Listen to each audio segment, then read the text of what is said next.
Bismillahirrahmanirrahim. Udang ti kubur tetela, jalma jadi rupa-rupa, teu sarua jeung asalna, sakumaha ge amalna. Hiji awak ngaguruntul, gulang guling awak wungkul, nu kitu goreng ka batur, jeung tatangga embung akur. Ari anu kaduana jeung babi taya bedana, kana salat lalawora ninggalkeun bari dihaja. Tilu nu beteungna kembung, eusina ku seuneu hurung, kana jakat eta embung, akhirna bakal kadung. Ari anu kaopatna geuting ngocor ti bahamna, anu kitu akibatna teu jujur dina dagangna.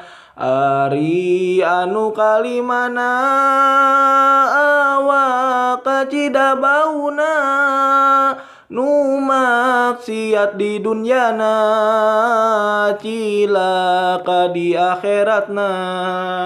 Ari anu kagenepna jalma gorowong beungna, saksi palsu di dunyana cilaka di akhiratna.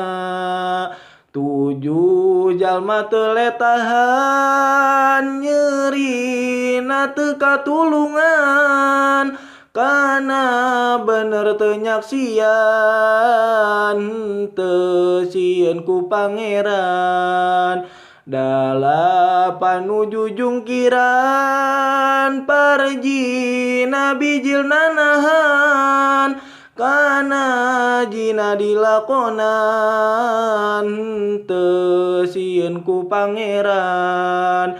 Salapan nu beungeut hideung, ari beuteung kembung pisan, eusina ku seuneu hurung, harta yatim digugulung. 10 corob jeung lepra nu nganyerikeun kolotna, goreng ka indung bapana, jaga nu bakal cilaka. 11 jalma sihungan, ari beuteung kembung pisan, nu kitu sok mabok-mabokan, jeung arak jadi langganan. Ari nu ka-12na cahya lir bulan purnama, nu soleh loba amalna, bager tur sae akhlakna. Judulna ieuna doman, bade ngageuing pikiran, sina inget kadawuhan Nabi Muhammad junjungan.